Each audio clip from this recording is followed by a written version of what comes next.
Señora Mónica Andrade, oficial del programa en el área de Ambiente y Energía. Mónica Andrade ha venido trabajando en temas de desarrollo sostenible desde el 2004, con un enfoque en los últimos 6 años en la Fundación Futuro Latinoamericano, el cambio climático y desarrollo compatible con el clima. Ha gestionado proyectos de política pública y ha coordinado programas y plataformas relacionados con la temática a nivel regional. Mónica. Bueno, muchas gracias. Buenas tardes con todos. Mi nombre es Mónica Andrade. No soy ni periodista ni artista, pero espero que mi presentación les interese. Hemos visto en la presentación anterior la importancia que tiene la biodiversidad en el planeta y los efectos del cambio climático en la biodiversidad. Yo lo que voy a hacer ahora, lo que voy a presentar es cómo estos temas tan importantes de biodiversidad y cambio climático se tratan en el ámbito internacional. ¿Cuál es el contexto internacional sobre temas de medio ambiente y desarrollo, que van a ver que están muy relacionados? ¿Cuál es el marco internacional de cambio climático? ¿Cuál es el marco internacional de diversidad biológica? Y luego un poco la relación de cambio climático y biodiversidad, donde no voy a entrar a profundidad porque el presentador anterior, Frank, ya lo hizo con mucho detalle. Y vamos a ver algunos retos y oportunidades. ¿Qué podemos hacer para trabajar estos temas de manera vinculada?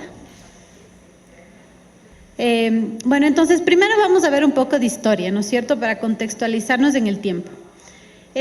Lo que primero les quiero contar es que en el año 1979, esto fue hace muchísimos años, se dio la primera conferencia sobre medio ambiente humano. Y esta fue una conferencia a nivel mundial donde se planteó el tema del medio ambiente en la agenda internacional de los países. Esta conferencia se puede considerar como el inicio de la conciencia moderna política y pública en temas de medio ambiente. Allí es donde los países empezaron a tomar, tal vez de una manera más seria, los temas de medio ambiente en sus agendas. Como resultado de esta conferencia, se creó una declaración sobre medio ambiente humano que contenía 26 principios. Siempre los principios de estas convenciones y de estos acuerdos son generales y luego son seguidas por protocolos, convenios, acuerdos o documentos que facilitan la aplicación de estos principios. Pero en ese momento se crearon 26 principios y 109 recomendaciones para los países para tomar en cuenta temas de medio ambiente. Y además se creó el Programa Mundial de Naciones Unidas sobre el Medio Ambiente, el PNUMA. Y el rol de PNUMA, el rol que se le dio al PNUMA, era un rol catalizador y estaba encargado de identificar problemas ambientales y además asegurar que los países hacían esfuerzos para enfrentar estos problemas ambientales. Luego, posteriormente, a inicios de la década de los 80, se vio la necesidad de tratar los temas de desarrollo económico, tomando en cuenta un poco más la degradación del medio ambiente. Y allí es cuando la Asamblea General de Naciones Unidas crea la Comisión Mundial de Medio Ambiente y Desarrollo en el año 83, que tenía como mandato hacer estudios, elaborar papers sobre la relación de medio ambiente y desarrollo. Y allí es donde empiezan a salir como varias pautas para lo que luego se conoce como la Cumbre de Río, que vamos a ver más adelante, y que es el inicio, que es lo que da inicio a los temas de cambio climático y biodiversidad en el marco internacional. En el año 87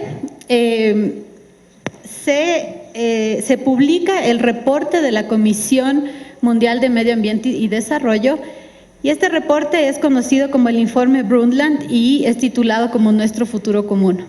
Y en este informe se llama la atención a los países a encontrar formas de desarrollo económico que se sostuvieran sin la reducción de los recursos naturales y sin hacer daños al medio ambiente. Es la primera vez que se usa el término de desarrollo sostenible, definido como un desarrollo que satisface las necesidades de las presentes generaciones sin comprometer las necesidades de las futuras generaciones. Y aquí se hace el vínculo de estos 3 ejes fundamentales del desarrollo sostenible, que son el tema económico, sí, es importante, pero también el tema ambiental y el tema social. En la misma década de los 80, el tema de cambio climático tomaba como mayor atención y preocupación de los gobiernos, del sector académico, científico, de la comunidad en general. Y en el año 88 se crea el Panel Intergubernamental de Cambio Climático. Este es un panel que está compuesto por científicos del mundo que trabajan de manera voluntaria, no reciben un pago para hacer sus estudios, y lo que hacen es evaluar la mejor información existente, tanto científica como técnica, pero también socioeconómica, disponible sobre cambio climático y cuáles son los efectos de cambio climático sobre los seres humanos, sobre la biodiversidad, sobre los ecosistemas en distintas áreas. El IPCC, esas son sus siglas en inglés, ha emitido 5 informes hasta la fecha. El primer informe fue emitido en el año 90 y es allí donde se confirma los elementos científicos que suscitaban preocupación acerca del cambio climático. Aquí es donde se pone como una alerta en la comunidad internacional de que el cambio climático es un fenómeno que está sucediendo, que científicamente está comprobado o estaba siendo comprobado y que además tiene relación con las actividades humanas. A partir del año 90, con el informe del IPCC y con los antecedentes, con los antecedentes que les había mencionado de la Comisión de Medio Ambiente y Desarrollo y del informe de Nuestro Futuro Común, se empiezan los países a diseñar un acuerdo para todos los países sobre temas de cambio climático, ¿ya? Pero también estos insumos forman la base para la Cumbre sobre Medio Ambiente y Desarrollo, que es conocida como la Cumbre de la Tierra o la Cumbre de Río, porque fue una cumbre que se llevó a cabo en Río de Janeiro en el año 92, y que fue como el inicio importante, digamos, un punto de partida importante para tratar los temas de cambio climático, biodiversidad o diversidad biológica y los temas de desertificación. La Cumbre de la Tierra o la Cumbre de Río, que fue llevada a cabo en el año 92, fue una cumbre que tuvo mucha importancia y fue una cumbre sin precedentes, no solamente por el alcance de los temas que se iban a tratar, que eran temas de medio ambiente y desarrollo, cuál es su vinculación y temas de desarrollo sostenible, sino también porque fue una cumbre donde hubo muchísima participación. Hubo 170 representantes de gobiernos, de los cuales 108 eran jefes de Estado. Además, hubo 2.400 representantes de ONGs. Aquí es donde empieza a tomar fuerza la participación de la sociedad civil en este tipo de cumbres. Y además hubo 17.000 representantes de la sociedad civil en eventos paralelos a la cumbre, ¿no? Entonces, seguramente las personas que siguen los temas de desarrollo han escuchado que la Cumbre de Río marcó el inicio de un montón de eventos luego a nivel internacional que han ido progresando poco a poco, pero la Cumbre de Río fue el inicio de esto. En la Cumbre de Río se reconoce a los seres humanos como el centro de las preocupaciones relacionadas con el desarrollo sostenible y tienen derecho a una vida saludable y productiva en armonía con la naturaleza. Además, se reconoce que para alcanzar el desarrollo sostenible, la protección del medio ambiente debe ser parte del proceso de desarrollo y no puede ser considerado por separado. Esto es reforzando el concepto de desarrollo sostenible que se había ya publicado con el informe Brundtland en el 87. ¿Cuáles fueron los resultados de esta Cumbre de Río o Cumbre de la Tierra? Tiene como 3 resultados importantes. La primera es la Declaración de Río sobre Medio Ambiente y Desarrollo, que contiene 27 principios. Luego está la Agenda 21, que contiene como 2.500 recomendaciones para aplicar estos principios de la Declaración de Río y que establece que los países deberán crear agendas 21 a nivel nacional y local para poder cumplir estos principios. Y además, aquí es donde nacen 3 convenciones que son muy importantes y que además son el enfoque de este seminario, y que por eso nos vamos a centrar sobre todo en 2 de ellas, que es la Convención Marco de las Naciones Unidas sobre Cambio Climático, el Convenio sobre Diversidad Biológica y la Convención de Lucha contra la Desertificación. Estas 3 convenciones están estrechamente relacionadas, si bien se negocian y se tratan de manera paralela, tienen las implicaciones del un tema tienen impactos negativos y positivos en los otros temas. Entonces, hay que hacer un esfuerzo para tratar de vincularlas. El cambio climático afecta tanto a la biodiversidad como a la desertificación. Hemos visto ya en las presentaciones anteriores cómo el cambio climático ya ha tenido impactos negativos sobre la biodiversidad de los ecosistemas y va a seguir teniendo impactos negativos. Mientras más intenso sea el cambio climático y mayor sea su alcance, mayor va a ser la pérdida de las especies. Frank nos presentó con detalle cuáles son esos impactos, pero también en temas de desertificación, las tierras secas y semiáridas por efectos del cambio climático van a seguir perdiendo su vegetación. Entonces, estas tres conversiones y estos tres temas están estrechamente relacionados. Ahora, entrando un poquito más en los temas, del seminario, voy a hablar sobre cambio climático. No voy a hablar tanto a detalle porque ya las presentaciones anteriores nos han dado como el marco general, pero creo que sí es importante también, ya que estamos hablando de historia y de antecedentes, recordar que los cambios climáticos en la Tierra son procesos naturales que se han venido produciendo lentamente, y eso científicamente está comprobado. Pero también es cierto que a partir de la revolución industrial la historia empezó a cambiar. Entonces, en el siglo XVIII, a mediados del siglo XVIII, había muchas más poblaciones en la Tierra y habían más necesidades de suplir a esas poblaciones con alimento, comida, transporte, con un montón de cosas, ¿no? Entonces, allí es cuando se empieza a crear mayor industria, se empiezan a generar muchas más maquinarias, incluso el trabajo del hombre empieza a ser reemplazado por las máquinas. Para que estas máquinas funcionen, requieren mayor uso de energía. Para poder generar mayor uso de energía, es necesario usar mayor cantidad de combustibles fósiles, como el gas natural, el carbón y el petróleo.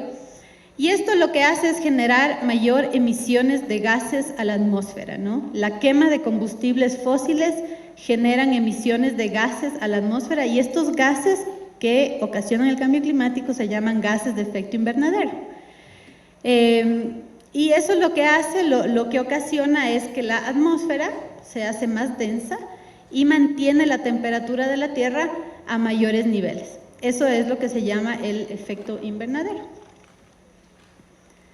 Aquí tengo una explicación súper sencillita de lo que es el efecto invernadero que les estoy mencionando, y básicamente es que la radiación solar penetra a la atmósfera terrestre, la Tierra recoge el calor que necesita para dar vida para las plantas, los animales, los seres humanos, pero luego el exceso de calor regresa al espacio, ¿no? Y lo que pasa con los gases de efecto invernadero es que la capa de la atmósfera se hace más espesa y eso evita que el exceso de calor salga, generando un efecto invernadero. Todos habrán visto lo que es un invernadero, ¿no es cierto?, donde se puede tener plantitas que necesitan más calor para, no sé, los tomates siempre necesitan un invernadero, las flores. Es el mismo efecto que pasa en la Tierra con los gases de efecto invernadero y es lo que ocasiona el calentamiento, el cambio climático. Sobre los impactos del cambio climático no me voy a detener porque Frank ha hecho una explicación súper clara de cuáles son los efectos del cambio climático. Acá podemos ver algunas imágenes de lo que ocasiona el cambio climático, el derretimiento de los glaciares y de las zonas polares. Esto a su vez genera que los niveles del mar suben. Esto a su vez generan destrucciones en ciudades o países que están a nivel del mar o bajo el nivel del mar. Adicionalmente, con el cambio climático se producen olas de calor más intensas y esto genera mayores incendios, mayores enfermedades que están relacionadas con el calor, se producen sequías más prolongadas, se producen tormentas que son más frecuentes y más fuertes que antes. Y eso obviamente genera muchísimos impactos sociales y económicos. Hay lugares donde las poblaciones se han visto forzadas y se verán forzadas a emigrar, ¿no? Estos son los que se conocen como refugiados ambientales. También la pérdida de la biodiversidad y los ecosistemas, que Frank lo había explicado con mucho detalle, y el aparecimiento de enfermedades. Algo que es súper importante tomar en cuenta del cambio climático es que los impactos del cambio climático no son solamente ambientales. Los impactos del cambio climático son sociales y son económicos.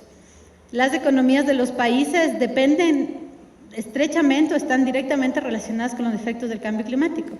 Si es que hay destrucción de infraestructura, los países tienen que invertir para poder reparar esa infraestructura y eso genera muchas pérdidas. Bueno, ahora entrando otra vez a los temas de la Convención.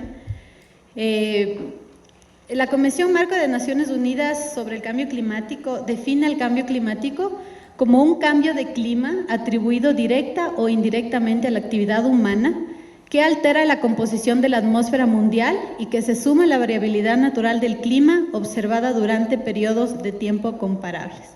Lo que es importante con el cambio climático es que está atribuido a las actividades humanas y eso ha sido comprobado científicamente, ¿no? Esta convención entró en vigor en el 94, 195 países la han ratificado, el Ecuador es uno de esos países, y lo que busca la Convención Marco de Naciones Unidas sobre Cambio Climático es lograr la estabilización de las concentraciones de gases de efecto invernadero en la atmósfera a un nivel que impida interferencias antropógenas peligrosas en el sistema climático. ¿Qué significa esto? Lo que les decía, mayor quema de combustibles fósiles genera mayores emisiones de gases de efecto invernadero. El gas que más se emite es el dióxido de carbono. Lo que la Convención busca es estabilizar esas emisiones para poder hacer esfuerzos de mitigar el cambio climático. La Convención Marco es, como su nombre lo dice, es un cuerpo que establece como principios y establece objetivos generales para los países, pero que para que sean implementados requieren de acuerdos, protocolos, decisiones de los países. Y hasta la fecha, a partir de que la Convención entró en vigor, se han producido 20 conferencias de partes. ¿Qué significa eso? Son 20 reuniones, 20 cumbres donde los países que son signatarios de esta convención se juntan, por lo general por 2 semanas, a tomar decisiones importantes sobre cómo reducir las emisiones de gases de efecto invernadero y otros temas. Las negociaciones de cambio climático a nivel internacional son negociaciones complejas, que tienen muchos temas que tienen que tratar y donde además los intereses de los países están en juego. Entonces, la historia de las negociaciones no ha sido fácil, son 20 años donde los avances han sido bien limitados, pero no hay que perder la esperanza, ¿no? Depende mucho también de la sociedad civil hacer que los acuerdos sean cada vez más exigentes. Un poquito sobre la historia del proceso climático a partir de la Convención, y obviamente no voy a hablar de las 20 conferencias de partes que ha habido cada año y además todas las decisiones que se toman en cada conferencia, pero sí de ciertos hitos que son importantes y que además nos llevan ahora al proceso París, que el embajador lo había explicado en la mañana, ¿no? Un punto de partida importante es el protocolo de Kioto. El protocolo de Kioto se pone en práctica, es el instrumento que pone en práctica la convención, y si bien se aprueba en el 97, no entra en vigor sino hasta el 2005. Y lo que busca el protocolo de Kioto, el objetivo del protocolo es que los países reduzcan las emisiones de 6 gases de efecto invernadero en un 5% en el periodo comprendido entre el 2008 y el 2012, en comparación a las emisiones del año 90. Algo que me olvidé de mencionar, perdón, es que la Convención Marco de Naciones Unidas establece un listado de países que son considerados los países del anexo 1, que son los países desarrollados y en economías de transición, que son los países que luego tienen como la obligación de cumplir este objetivo de reducción de emisiones.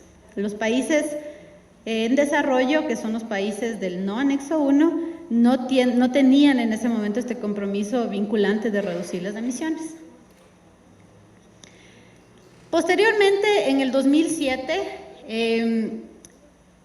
se da la COP13, que es la Conferencia Partes número 13, donde se establece el Plan de Acción de Bali. Y el Plan de Acción de Bali establece un grupo de trabajo para la cooperación a largo plazo para el 2002 y más allá. Y este era como el inicio de un proceso de negociaciones que lo que haría es buscar decisiones de los países para el periodo posterior al de Kioto, que es 2008-2012.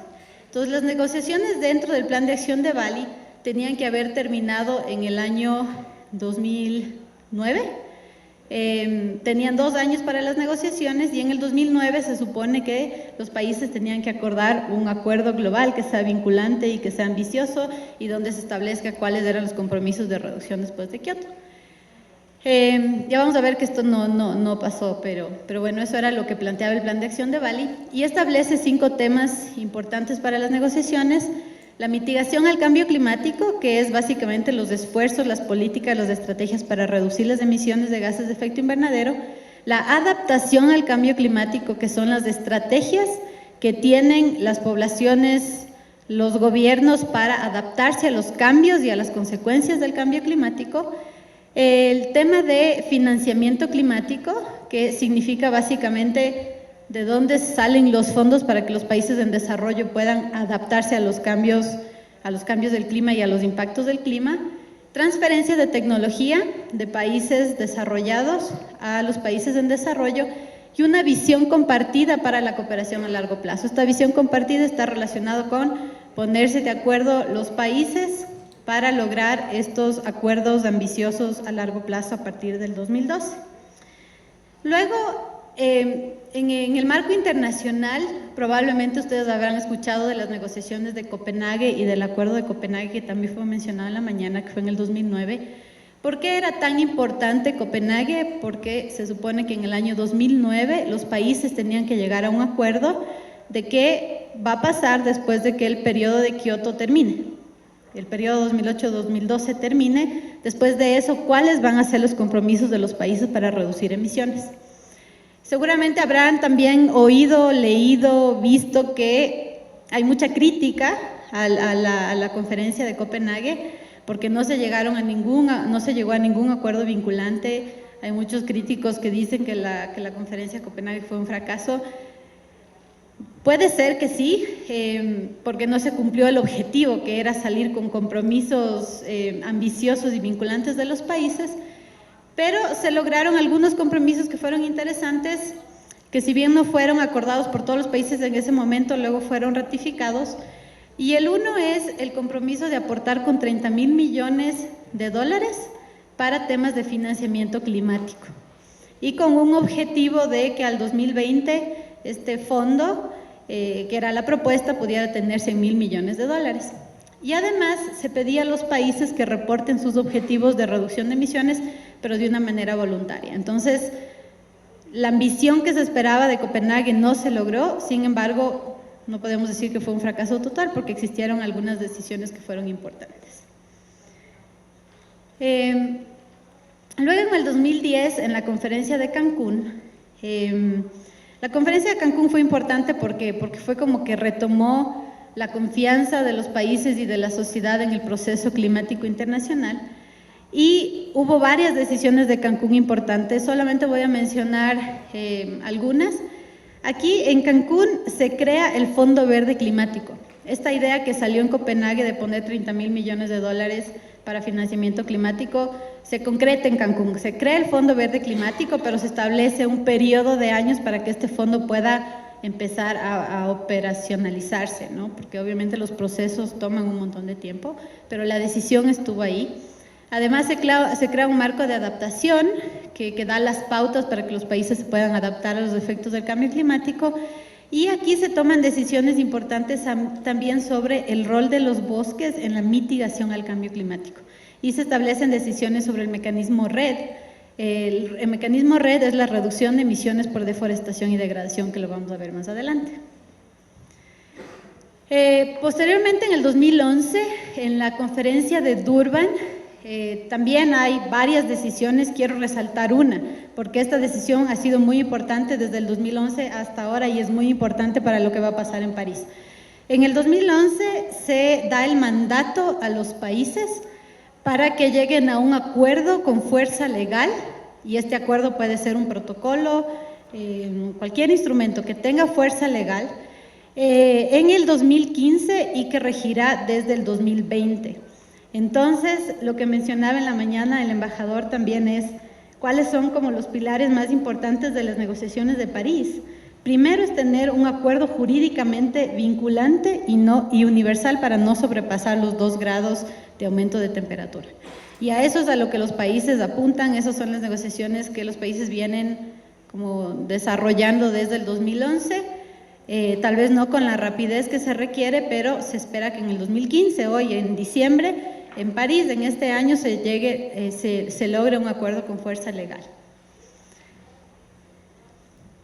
Luego, en el 2012, uno de los resultados importantes es que se ratifica un segundo periodo de compromisos en el marco del Protocolo de Kioto. ¿Se acuerdan que el Protocolo de Kioto tenía objetivos de reducción de emisiones del 2008 al 2012? Y luego en Durban se establece que debería haber un acuerdo vinculante a partir del 2020. Entonces, los países y bueno, todas las personas se preguntan qué va a pasar entre el 2012 y el 2020 que empieza a regir el nuevo acuerdo. Entonces, en el 2012 se establece un segundo periodo de compromisos donde lamentablemente no se cuenta con la voluntad y el interés de muchos países que debieron haber ratificado este segundo periodo de compromisos, y los países que lo hacen llegan más o menos al 15% de las emisiones globales. Entonces, si bien existe un segundo periodo de compromisos, no es tan ambicioso como debería para poder lograr estabilizar las emisiones de gases, ¿no? Luego, en el 2013, las negociaciones se hacen en Polonia, en Varsovia, y hay un acuerdo de Varsovia donde se establece que en este camino hacia París, que es donde se tiene que definir el acuerdo global, los países deben establecer sus contribuciones nacionalmente determinadas, que las siglas en inglés son los INDCs, los INDCs, que es ahora el compromiso donde los países están trabajando actualmente y que hasta octubre tienen que presentar ante la Secretaría de la Convención cuáles son sus compromisos de reducción de emisiones. Esto también fue mencionado en la mañana porque este es el segundo pilar importante que sirve de base para el nuevo acuerdo que se espera que se acuerde en París a finales de este año. El año anterior, la COP se llevó a cabo en Lima, y de esa COP salió el llamado de acción de Lima, que es un documento que incluye muchas decisiones. O sea, como les digo, los temas de las negociaciones son complejos y tienen temas de adaptación, mitigación, financiamiento, tecnología, un montón de cosas, pero en Lima se llega a un borrador de este documento vinculante o de este acuerdo que se supone que en este año los países tienen que llegar a firmar y tienen que llegar a acordar. Y en el 2015, ahora estamos rumbo a París, es la COP21, es a finales de noviembre. Lo que se espera es lograr este acuerdo que sea vinculante, legalmente vinculante y universal para los países. Ha habido avances, los avances no van tan rápido como quisiéramos, pero esperamos que se pueda lograr un acuerdo que sea ambicioso. Eso en temas relacionados con cambio climático, ¿no? ¿Cuál es el contexto internacional de cambio climático y cuál es el estado de las negociaciones sobre cambio climático? Obviamente a rasgos muy generales porque son muchos temas, es complejo y además son 20 años de negociaciones, ¿no? Ahora, pasando al tema de diversidad biológica, como les comenté hace un momento, también a partir de Río se decidió aprobar el convenio sobre diversidad biológica. El concepto de diversidad biológica que establece la convención es ese, sin embargo, para simplificarlo y siguiendo también la línea de lo que mencionaba Frank en la mañana, la diversidad biológica son todas las formas de vida que hay en la Tierra. Así de sencillo. Y esto incluye a los ecosistemas, los animales, las plantas, los hongos, los microorganismos, la diversidad genética, etc. El convenio de diversidad biológica fue aprobado en Nairobi el 22 de mayo de 1992 y es por eso que el 22 de mayo fue declarado como el Día Mundial de la Biodiversidad. Esto fue hace 3 días, ¿no? Que estábamos celebrando el Día Mundial de la Biodiversidad. El convenio entró en vigor en el año 93 y hasta la fecha tiene 193 países signatarios. El convenio tiene 3 objetivos. Uno, que es la conservación de la diversidad biológica. La otra es la utilización sostenible de sus componentes. Y el tercer objetivo es la participación justa y equitativa en los beneficios que se deriven de la utilización de los recursos genéticos. Al tener estos 3 objetivos, el convenio se considera como un instrumento que busca promover medidas que conduzcan a un futuro sostenible.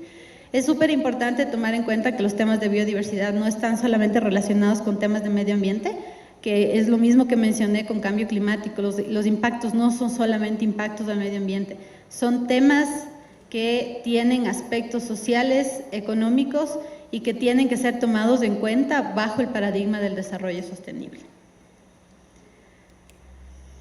La Convención tiene dos protocolos que son importantes. Sí, ¿me da 3 minutos? Tiene dos importantes. El protocolo de Cartagena sobre seguridad en la biotecnología, que lo que busca es garantizar el traslado, manipulación, uso de los organismos vivos modificados para evitar que esto tengan efectos dañinos sobre el medio ambiente y la salud de las personas. Y el protocolo de Nagoya sobre acceso y participación en los beneficios de la utilización de recursos genéticos, que es un documento, un instrumento que establece reglas para asegurar que los beneficios del uso de los recursos genéticos son distribuidos equitativamente.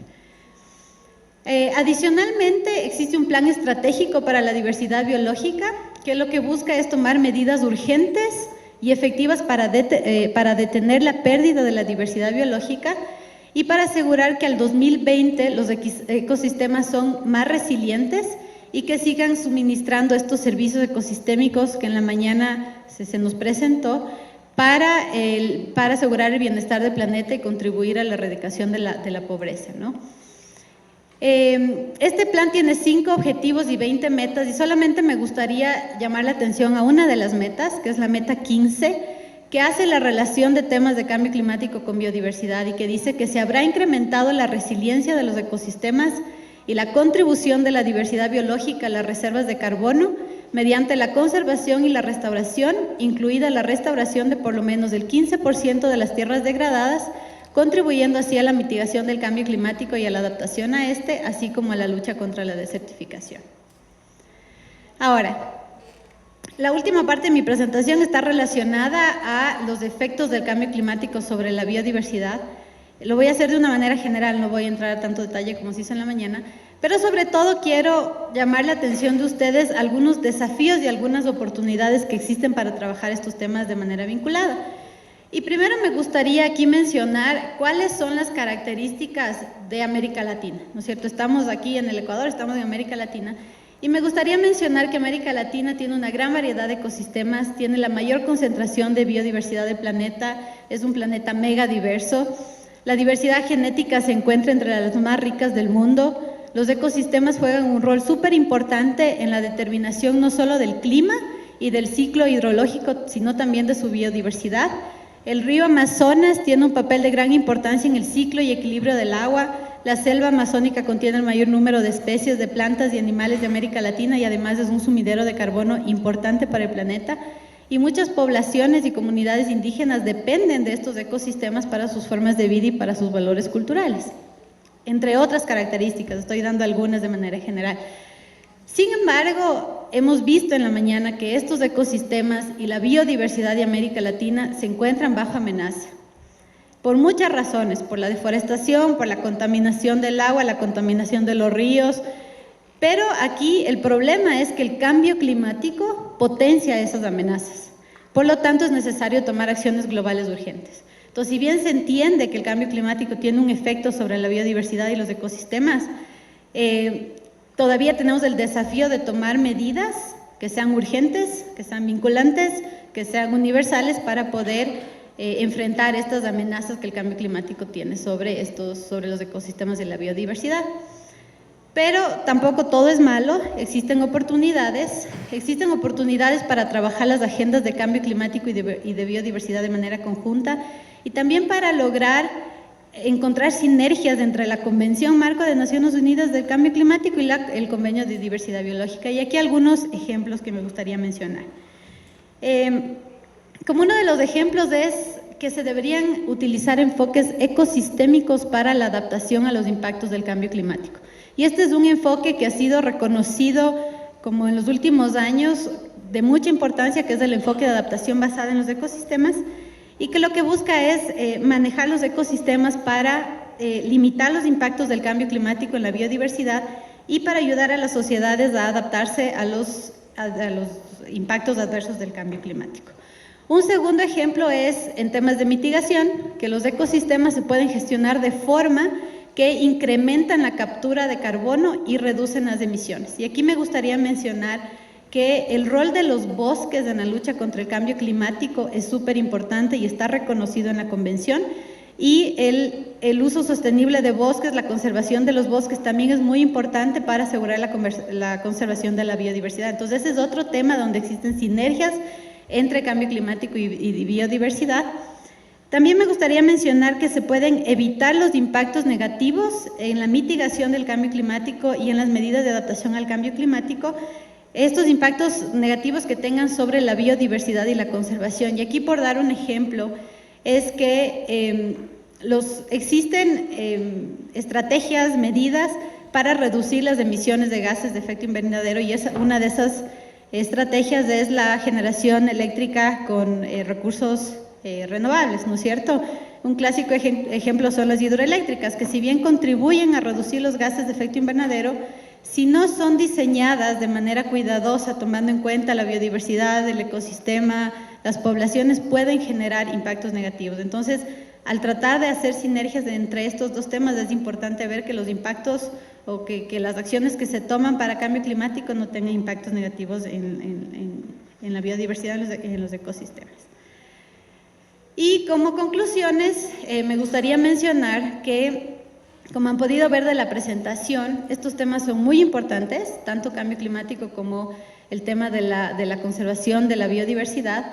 Existen marcos internacionales importantes para los dos temas, que han logrado posicionar los dos temas en las agendas de los países y en la agenda internacional. Existen avances a nivel internacional, pero también a nivel de país, a nivel nacional y local, en cuanto a planes de estrategias normativas, proyectos, iniciativas para enfrentar el cambio climático y para conservar la biodiversidad. Sin embargo, los efectos del cambio climático siguen afectando la biodiversidad y los ecosistemas, y van a seguir afectando si no se toman medidas que sean un poco más ambiciosas y más drásticas. Y como última conclusión, como un último mensaje que les quiero dejar, es que el cambio climático y la biodiversidad están estrechamente vinculados, que los efectos del cambio climático afectan la biodiversidad y los ecosistemas, y que se requieren mayores esfuerzos para lograr mejores sinergias para trabajar estos temas desde el punto de vista de la sostenibilidad. Muchas gracias.